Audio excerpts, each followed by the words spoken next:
Hello, friends, and welcome to Perfect Practice. Today, I am honored to have a conversation with a colleague, a friend, somebody who I would also consider a mentor of mine, Dr. Buddy Touchinsky.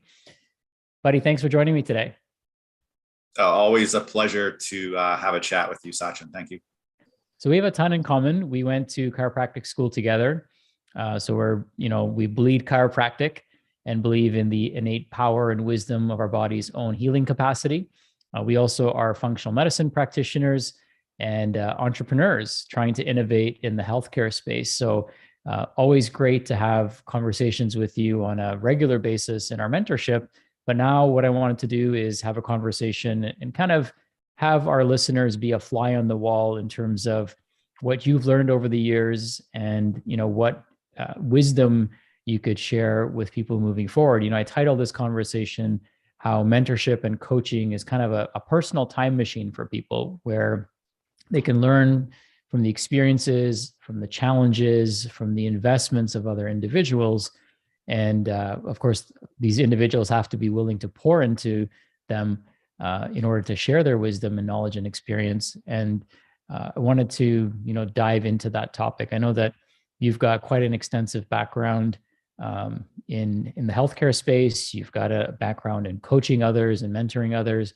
But I also know, based on our conversations, that at first you were kind of skeptical of getting coaching, right? And maybe your skepticism stems from knowing what you need to do, but maybe not putting it into action and then realizing the benefits of having that accountability. So why don't we start there? What were your initial impressions on, asking for help? Because I think that's something that we all kind of struggle with.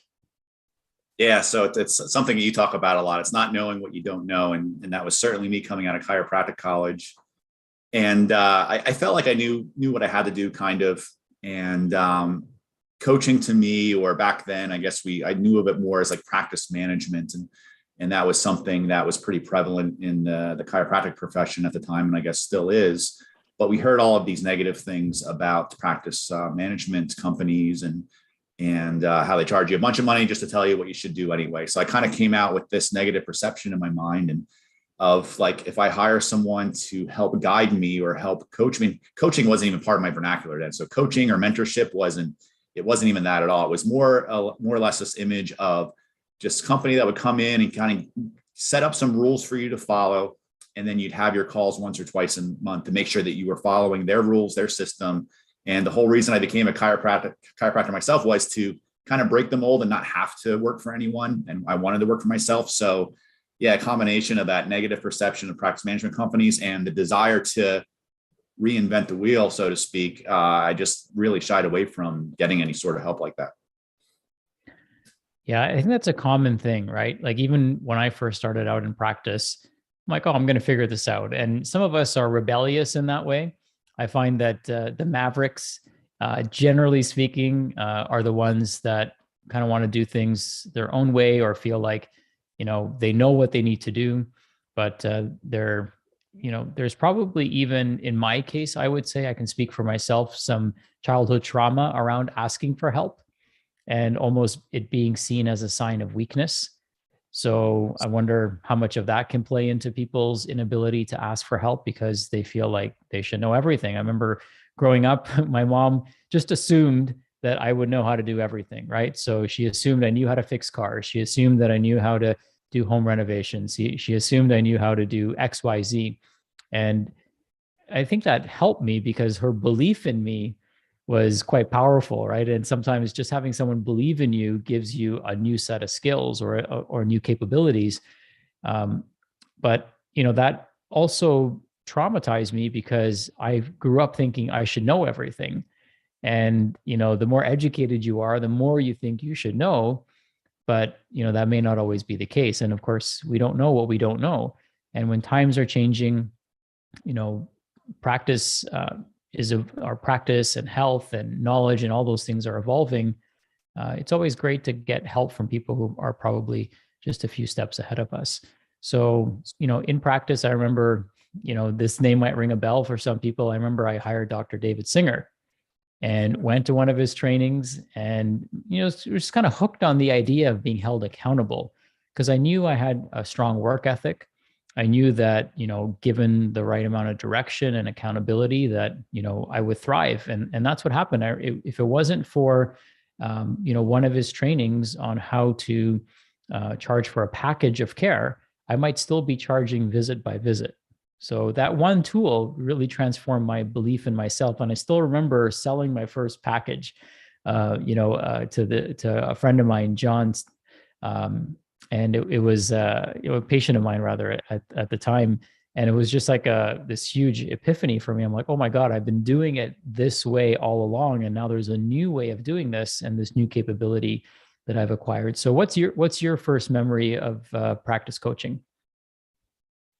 I was joining your mentorship back. I guess it's been maybe almost 5 years now. And it was centered around the same thing, the concept of charging a package fee, and instead of going visit to visit, because I already failed at doing the visit to visit. It was a nightmare to track. It was hard to get people to have that buy-in, to stick with it, and I think packages, hopefully for everyone listening, are prevalent enough to where we kind of understand the benefits of having a package, or at least an initial upfront buy-in that's big enough to get that commitment. But I didn't know anything about that back then. And I was charging as little as possible up front, just to try to get people exposed to what I was doing at the time. And I figured I'd wow them so much that they would stay on the back end, but it attracted the wrong type of people, and they didn't have that commitment. So when I heard what you were doing, it's like, I'm going to give this a try. And I wouldn't say I had my doubts, but it was a big, mindset block, where it was like, oh my God, I got to charge. I think you said they charged $3,000. I said, well, let's try 2,000 first, or 1997 or something like that. And it was really hard to have that conversation in that discovery call with people. But I had some success, and not everyone said yes. And it might've been less than half the people initially that said yes, but I had some success there. And then I saw, okay, this is a really high quality type of patient. They really listen. They really have some buy-in. They want to get better. And the results would be great. I'd be happy because they were easier to deal with. So yeah, that was my first aha moment in terms of something new that I'd learned through coaching. Awesome. Yeah. I mean, for me, that was like a big milestone, right? Just being able to attract the right person who is investing in themselves, most importantly, and then also trusting and investing in you to get them, to where they want to go with their health. I want to backtrack a little bit because, all of us who are functional medicine practitioners have our functional medicine story as to what got us into this space. So I'd love to hear what your functional medicine story is. What inspired you to, take that next step and become a practitioner? Sure. As you know, in chiropractic college, we get a pretty strong foundation in root cause. And a lot of people would say DC, doctor of chiropractic, really also means doctor of cause. And that really resonated with me when I was in school. So I came out of school, still not quite interested in the whole nutrition and stuff like that. I was more sports injury, just spinal manipulation, back injuries, stuff like that mindset. But pretty quickly, I learned that that's usually the least of the person's problems, or they have back pain, they have chronic back pain, chronic muscle and joint pain, because they have a whole lot of other issues, metabolic issues, nutritional issues, lifestyle issues. So I started to dabble here and there in functional medicine. Back then, I don't think that the term existed, or at least in my mind, it didn't. I wasn't exposed to it, but I came across a book by Alex Vasquez. I think it was like integrative therapeutics for orthopedics or pain or something like that. And he's a DC, I think an ND, and now he might be even a DO nowadays. But I started reading a lot of like the hardcore science part of it. And that's something that I was really interested back then, is like, oh, is there a scientific basis for this stuff? And if not, then it's something that I wasn't really confident in, because I didn't have the experience yet. So I needed to hang my hat on something.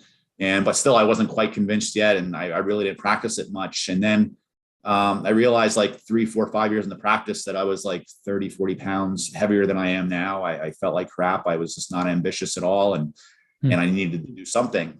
And I did something what we all now know as the metabolic reset, kind of in a earlier form or iteration of it. And in 21 days, I lost 21 pounds. But not only that, like I was sleeping better. I had tons of energy. I was thinking more clearly. I was now getting my files done on time instead of letting them pile up for the week. And The bane of And our existence. yeah, all those files. I mean, I was still using paper files too, so that the stat would stack up for my chiropractic patients. So I just couldn't hit copy and then modify things like you can with EHRs now. So now we're kind of spoiled. But I let them pile up, and just Friday afternoon when I was done my last patient, I usually tried to end early afternoon. I would just pour myself a big coffee and power through it. But I made those changes. I started feeling better, and I'm like, I'm still not quite convinced yet. I'm going to try this with some people. I had like a small cohort of like 5 people that I put on a program, and they all got great results too. And now this is a few years before I started with you. I just knew something had to happen. I needed to get this to more people. I needed to teach more people. I needed to affect more lives. And this is the way to do it. So then I dove deep into functional medicine, signed up for FMU with Dr. Rangrasanti. And I got halfway through that. And I'm like, well, I'm getting the nuts and bolts of functional medicine. I'm learning how to treat patients, but still, like, how do I spread my influence? How do I get this to the masses? And that was the missing piece. And then I saw an old classmate of mine who I didn't really know that well when I was in school, because I transferred in late.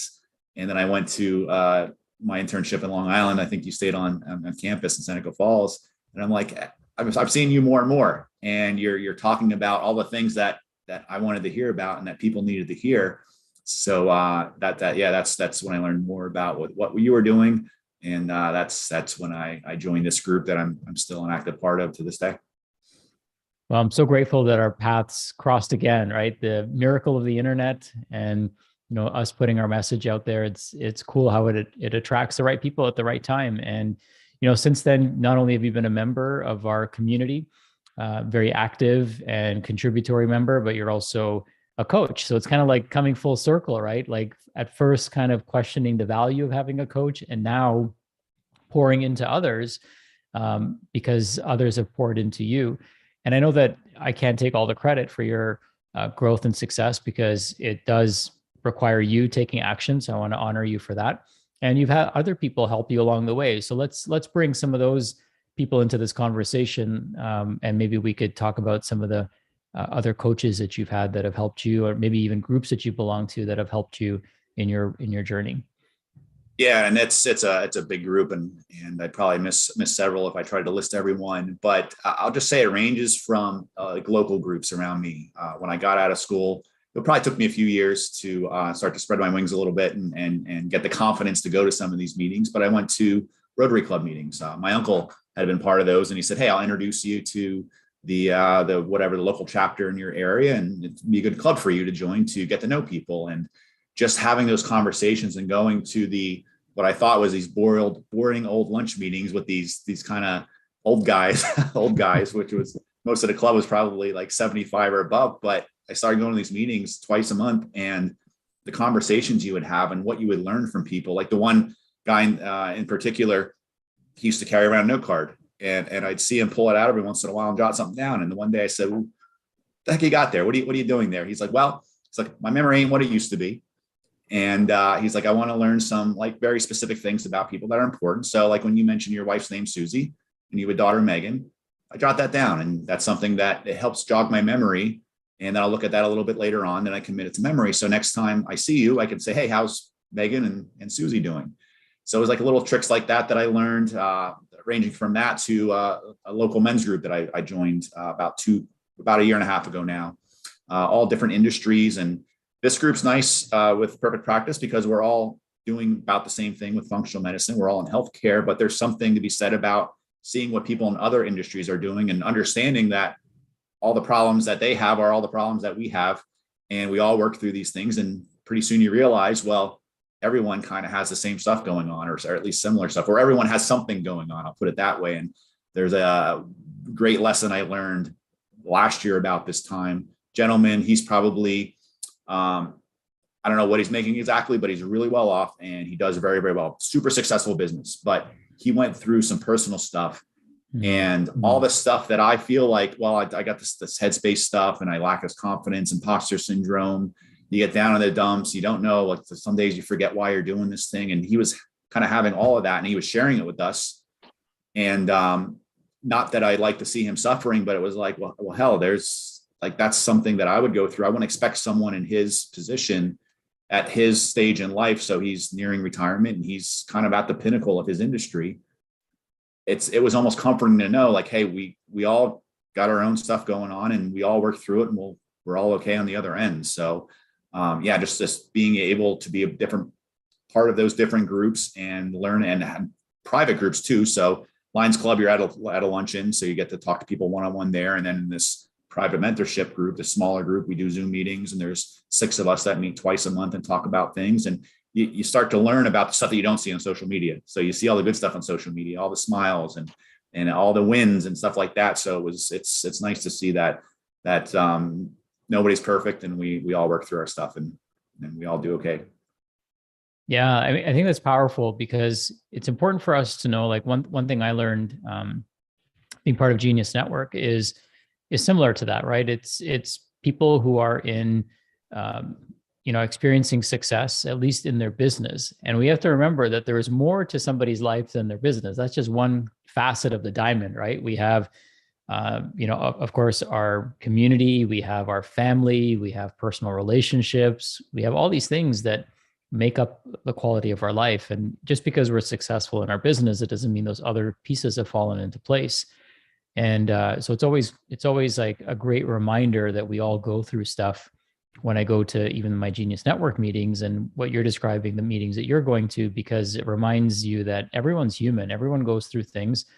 But that takes me to another point, which is it's okay to struggle. It's just never okay to struggle on your own and suffer on your own. If you can surround yourself with like-minded people who are on a similar path and trajectory of personal growth and development, and they're willing to support and help you, knowing that either at some point they'll go through this, so it helps them in some way prepare for that, or they've gone through it and that experience has shaped and molded them and positioned them to provide you with a great advice for you to tap into. So, an invitation to everyone here is never struggle alone, right? Whether you join a community like ours or another community of like-minded people who are, on the same growth trajectory as you are, really tap into that, because it's so much more powerful than we might think. And it's not even, it's difficult for us to conceptualize how powerful it is for us to be able to tap into a network like that. I think of a mentorship or a coaching program like a time machine,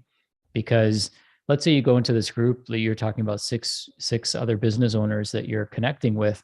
Well, each of them, let's say their average age is 30 years, just to lowball it.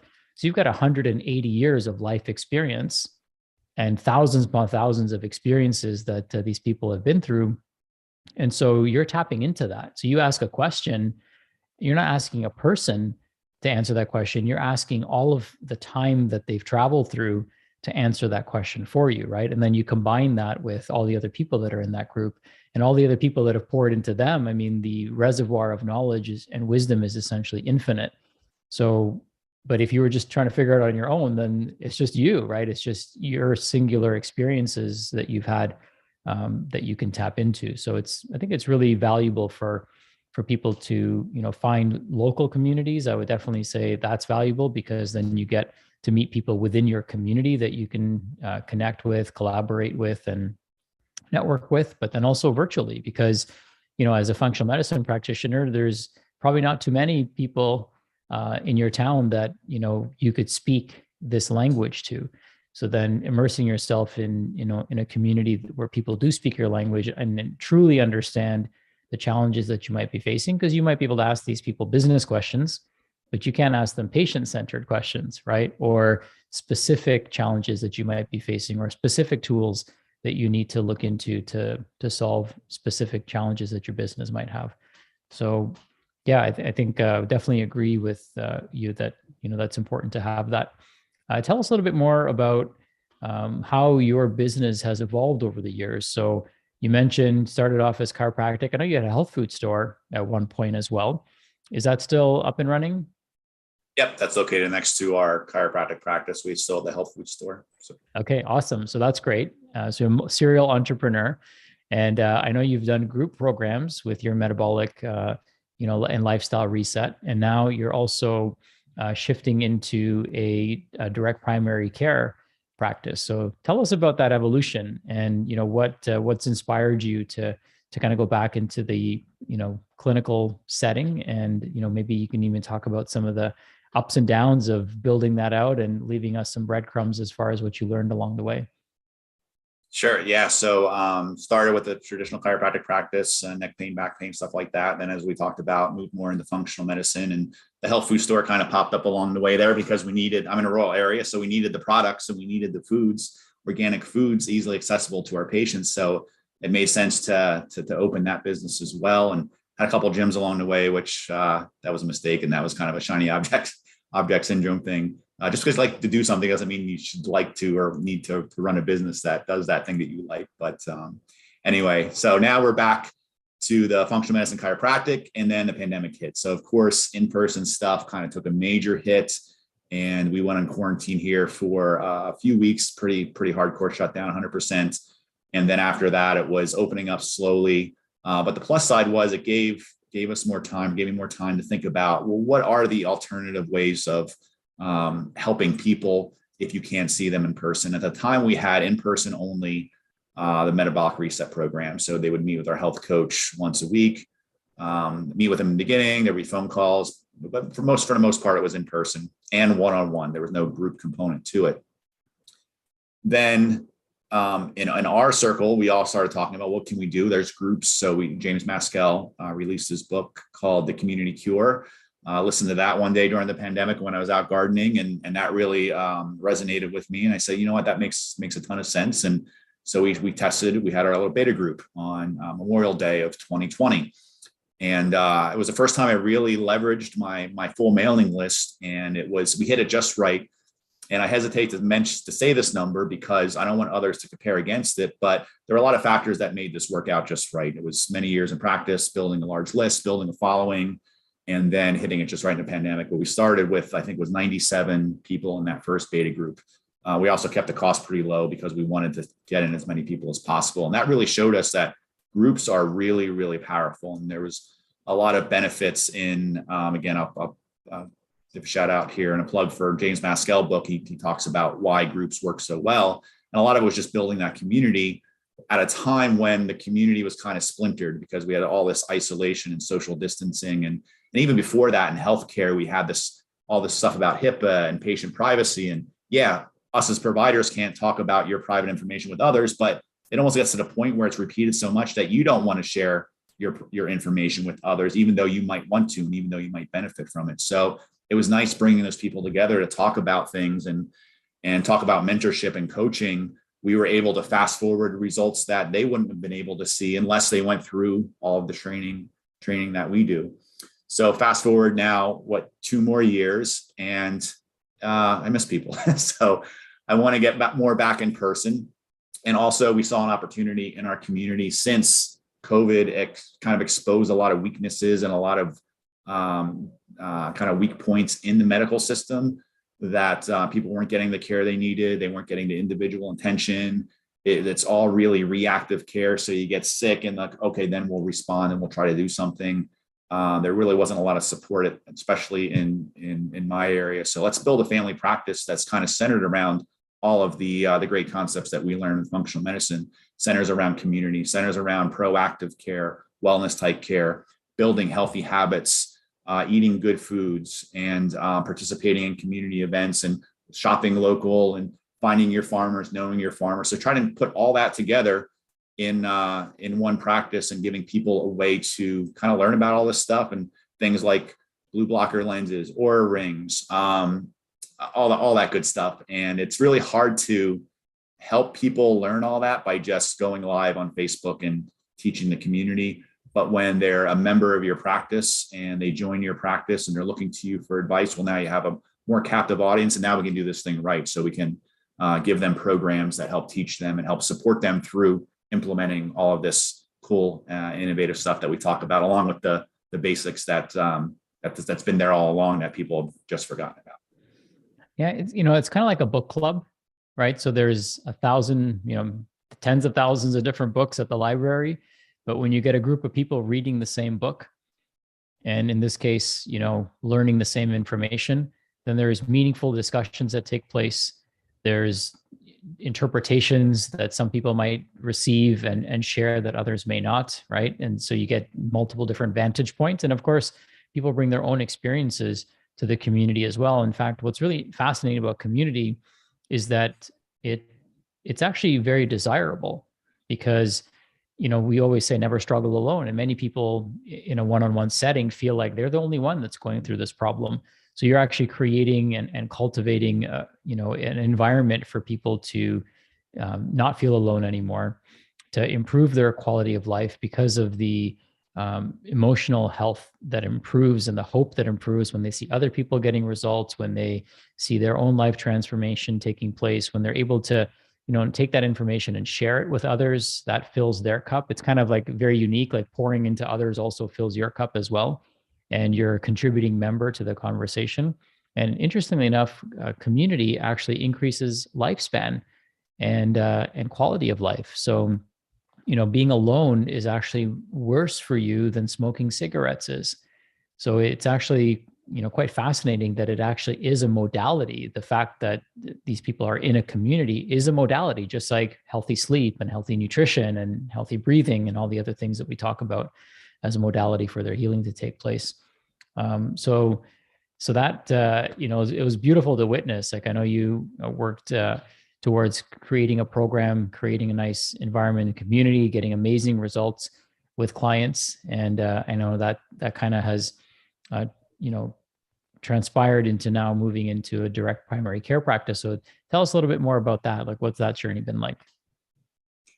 So yeah, it hasn't always been easy. So we're starting something new, and it's kind of a new model as well. And we hired kind of following the successes of hiring past consultants and coaches and mentors. I hired a consultant specifically for the direct primary care business model, and they've been helpful in getting that set up.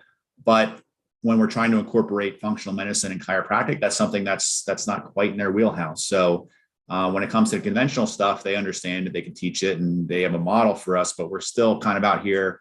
Again, I guess it's my tendency, like you said, a maverick tendency, wanting to kind of create our own thing.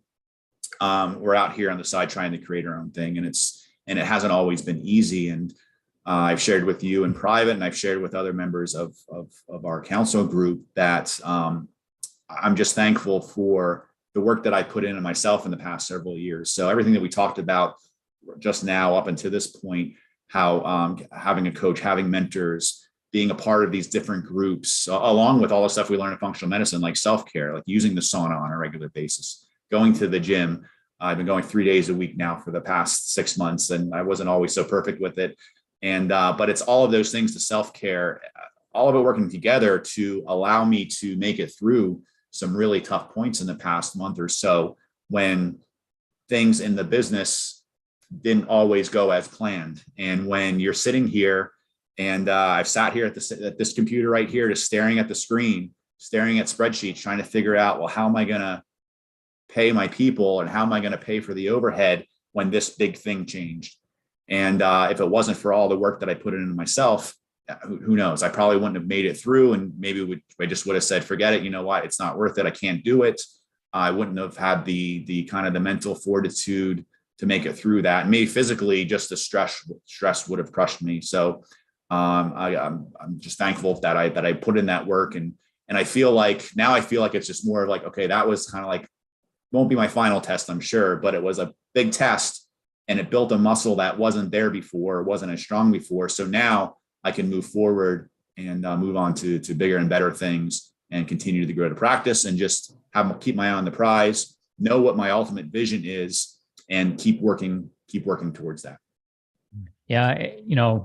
It's amazing to see that. And I think like the visual that's coming up for me is kind of like when you have a personal trainer and they're spotting you, right? So you still got to do the work. You still got to lift the weight, but they're there to kind of lift, give you that 10% lift that you need, or that 5% lift to get the weight off your chest or to really get it through its full range of motion.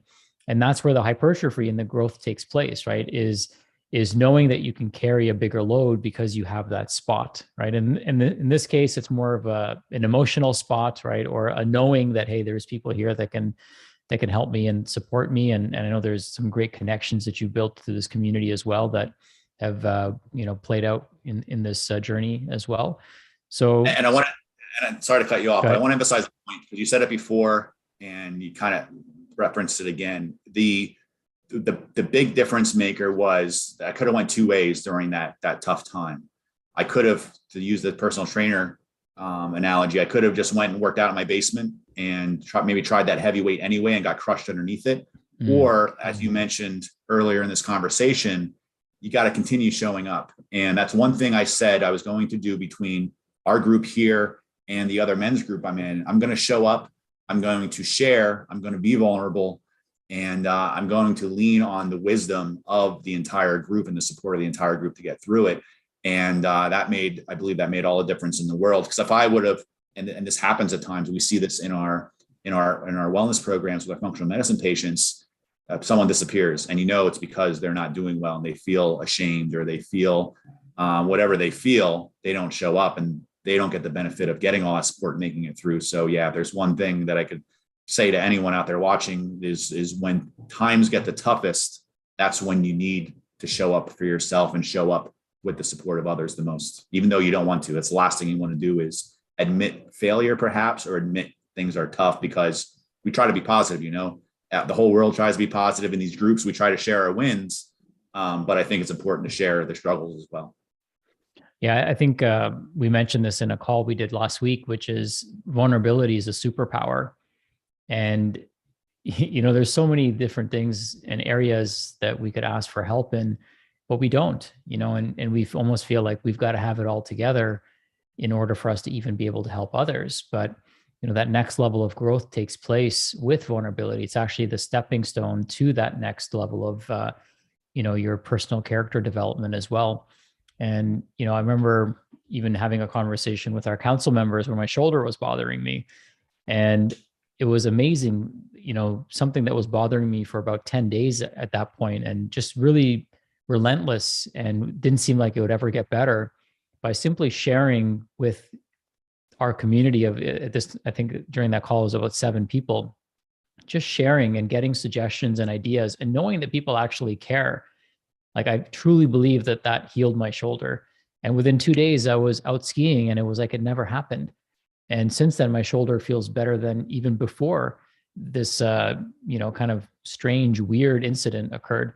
So it truly is a superpower for us to heal physically, for us to heal spiritually, and of course for us to heal emotionally. And when we have that vulnerability, it allows for others to pour into us, right? It's almost like, when you're not vulnerable, it's like sitting with your hand on top of your coffee cup. Nobody can pour into it. And if they do, you're going to get burned. But if you just simply get your hand off, be vulnerable, then people can pour into that cup for you. And here's the thing that's interesting. I saw this presentation, or I guess it was a talk that Simon Sinek was giving, and this was at the Mindshare community, and they shared a little video blurb, and he was talking about vulnerability, and he said, you will be shocked at who and how many people will come to your rescue if you simply ask for help. So many people are waiting in the woodwork, so to speak, to jump in and be supportive and helpful to others. And that's human nature, right? Is that way. But if we feel like we have to show up and have everything buttoned up and everything's going perfect, then it's actually intimidating. It makes us less relatable to other people. It makes us less, it almost makes us less inspiring, because, people don't aspire to be perfect. They aspire to be human and have a human experience. And vulnerability is, I believe, part of that experience. Yeah, I think about it from we're all practitioners, healthcare practitioners. Imagine that person sitting there suffering, or struggling for whatever reason, and say you find out about it from a friend of theirs. Oh, so-and-so is struggling. She doesn't know what to do. She's lost in your program. That would kill you on the inside, because all you would want to do is help that person. You would much rather that person come to you and say, hey, I need help. And we're all helpers. Like you said, it's a human nature. It's probably not just healthcare professionals. Everyone wants to be helpful. I mean, share a problem on Facebook and ask for, you can't find a mechanic and you'll get 50 recommendations for a mechanic. People just want to help. So like you said, be vulnerable, allow people the chance to help and get the help that you need. And it's a win-win for everyone then. People get to help you, they feel good, and you get the help that you need when you need it most. Yeah. Were there, without naming names perhaps, but was there anyone that shocked you or surprised you that kind of came to, I don't want to say your rescue, but to your side to help you? Um, I wouldn't say there was, yeah, I wouldn't say there was any shock. There were some, just knowing that I was going through the tough stuff. There were a few just very heartfelt, like reach out, like, hey, I see what you're going through, and you're doing great. And it was, some people were involved with our new practice, and it was probably one of the three times I cried in the past 20 years since I'm an adult, and twice out of like despair and frustration because of what happened, and then once or twice out of gratitude and just being super appreciative of that. But yeah, if I was closed off and took the attitude that, hey, I'm just going to put up a shield and put on a face and say everything's great, I can handle it, I wouldn't have gotten that type of support.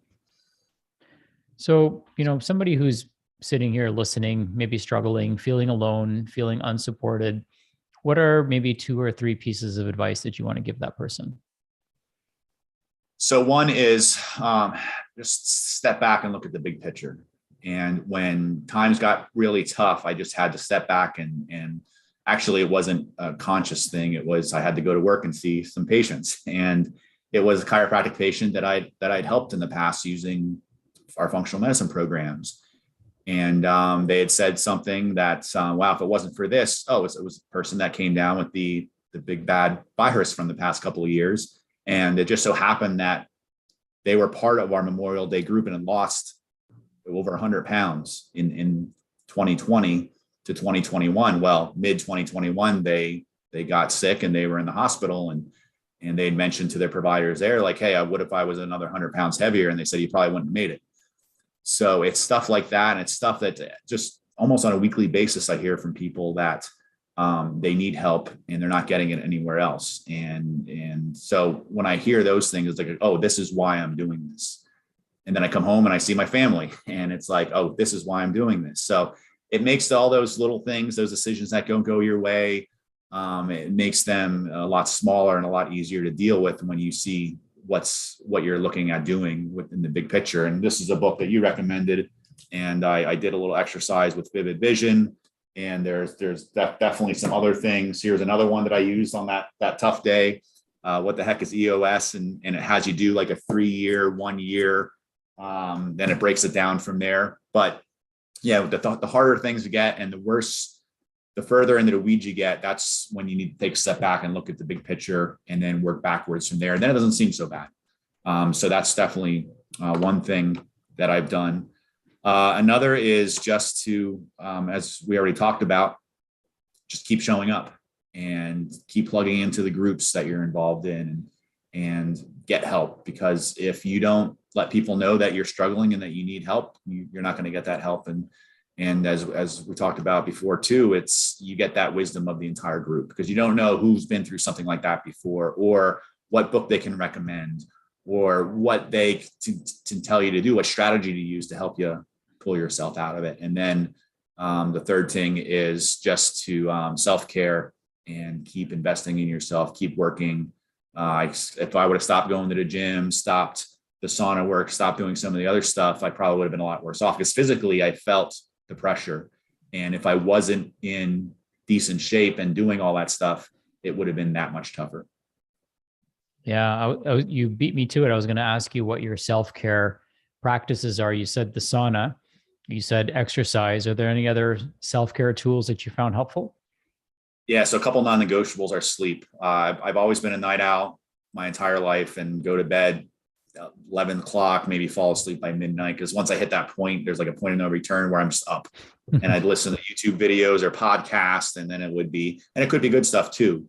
And I thought I was lying to myself when I said, oh, I'm learning something. Well, no, 11 to 12 o'clock midnight is not the time to learn something. It's the time to get rest and restorative sleep. So one thing I do is I lay down around 9:15. Yeah, I'll still mess around and read a few things or look at a few things, but I almost always get my eyes shut by 10 o'clock. So that's sleep's the one big thing. Hydration, just drinking plenty of water. Diet, not always perfect, of course, but a lot better than I was 3 years ago, 5 years ago, 10 years ago, for sure. Hitting the gym those 3 times a week, doing the sauna work. Yeah, those are my big things. And you said sauna, so I just want to be specific here. You've got a portable sauna. Do you use any other type of sauna? Yeah, so I got the same sauna that you have, the personal sauna. I do a lot of I have a nice bathtub with these jets, and sometimes I'll get more work done in there than I do sitting at my computer. So I'll answer emails, I'll follow up, and I turn it up really hot, so I get the benefit of the heat therapy there. At our local gym, just so happens we have a dry sauna in there. So after our workouts, me and my workout partner will go in there, and we'll try to get 20 minutes. And sometimes it's like 215 degrees or something, so it's not always possible to get the full 20 minutes, but we try to get it there. And also been mixing in some cold plunging as well. So there's a creek down the road here. We jump in. It's around 40 degrees over the winter this time of year. And I've also done some cold shower stuff, even though I like my hot showers. I don't like the cold so much. So I'm still working on getting better at the cold therapy. Yeah, I've up to this point, I've taken, I guess, like 120 cold showers this year. So every day from the beginning of the year.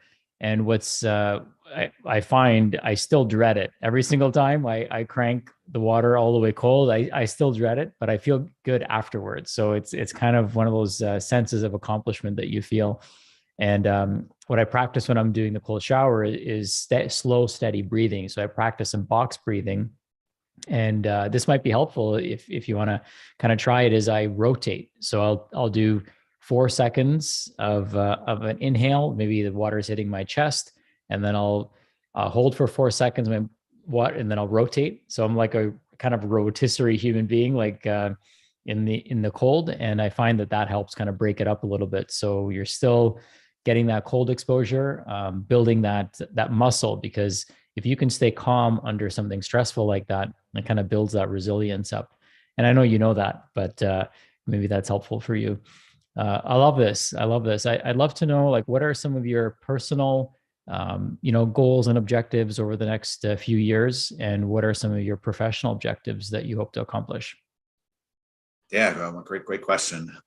So professionally, I want to prove that there's a model for healthcare that is fun and exciting and maybe relaxing for the professionals, for the providers, that also benefits the patients and the clients as well. And in this direct primary care model, it's cash-based, it's a membership fee, and everyone pays into the practice essentially, and then you receive the services that are included for that. And for us, it's primary care services.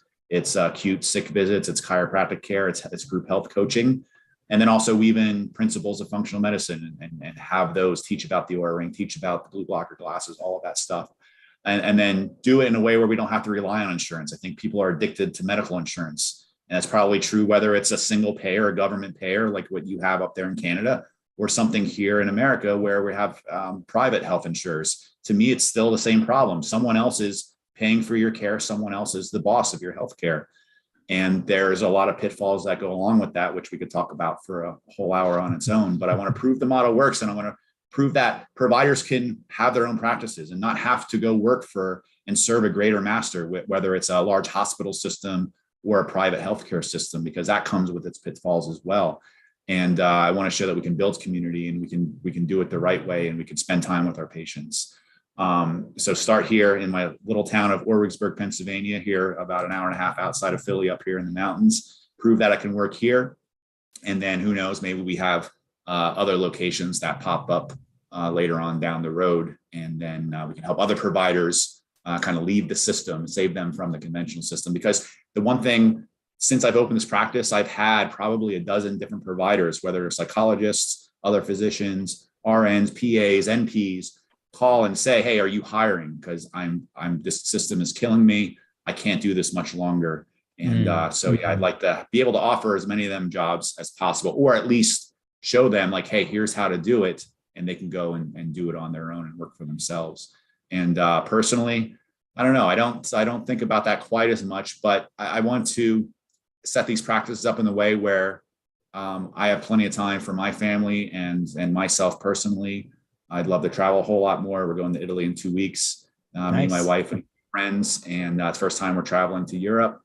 And I want to be able to do that more often and spend and invest more money in experiences versus material things. I mean, we live pretty frugally here, and I know you joke around being Indian that you like to save money and not overspend or not spend too much. And I'm kind of the same way, where it's I don't like a lot of the extravagant things, but with that said, I want to be able to invest in my family and do things that will just benefit us as us. So yeah, that's about it. Awesome. Well, it's already happening. You're already making an impact, and it's showing, especially when practitioners are reaching out to you. You're already sending the the tempo of increased travel. So it's manifesting and it's coming to fruition. And I'm excited to see what the next few years have in store for you and your community, and of course, your family as well. Buddy, I want to say thank you for your time today. And thank you for being such a wonderful member of our mentorship community, as a member, but also as a council member and coach. You're, an aspiration to so many. And I love the energy that you bring, and I love the contribution that you have within our community. And I love what you're doing. I love your why to prove out that it is possible, right? To have a healthcare system that practitioners actually want to be part of, and patients actually want to be part of. And I see it happening already, and I'm excited to see where that takes you and your mission over the next few years. So thank you once again. And if there's anything you'd like to share in closing, the stage is yours. No, thank you as well. And to kind of bring this full circle, like none of this would be possible without seeing what others out there are doing before me. And I grew up in a blue collar family. My grandfather was a coal miner, owned a barroom and tavern, and my dad was a welder and worked in that field all of his career. So there was like the ceiling there, which that's what I knew. And that's really all I knew. And being able to be part of these different groups, being part of the mentorship, seeing what people like Mindshare and some of the other networks you're in are doing, it's like this stuff is possible. Now it's within the realm of possibility for me, whereas before I just had no model for that. It's like, how do you get from there to here? And it was always like, well, they must have been born into that, or they must have just gotten lucky. But now being parts of these groups and hearing these people talk, like the gentleman I mentioned before was going through a rough time, but he's super successful. You see like what their journey looks like, and okay, I can see myself doing this now. I see the different steps involved, and yeah, just plugging into groups like this, mentorships, coaching, consultants. It's every time I have joined something else and invested my time and money into these groups, I've just grown that much more. And after a while, it's like, okay, what can I look to next, and where can I grow? What areas do I need to grow in? And then it gets to be fun after a while, and then possibilities open up. It's like opening up a new door each time you meet a new group of people or join a new group. Yeah, I think a good question is to ask ourselves in general, who do we have to become, so that when we encounter that next level of growth or opportunity, we're walking into it instead of stumbling or tripping into it. Because when we're ready, because of the work that we've done and the people we've surrounded ourselves with, and the networks that we have to solve whatever challenges we face, we have so much more confidence and certainty and also capability. So thank you for being such a great role model of that and sharing with us today. And I want to leave with this. So the word luck is, I've come up with an acronym for it that I think is helpful for people. So luck is leveraging and understanding critical knowledge. So if you can leverage and understand critical knowledge, then we're all lucky. So it's available to us. We just have to surround ourselves with the right people and be willing to be poured into and be willing to grow, so that, again, we can walk through the door of opportunity. All right, my friend. Well, thank you. I'll let you get back to your day and your family. And I guess I'll see you later this week. I appreciate you. And here's to continued growth and success for you. Thank you.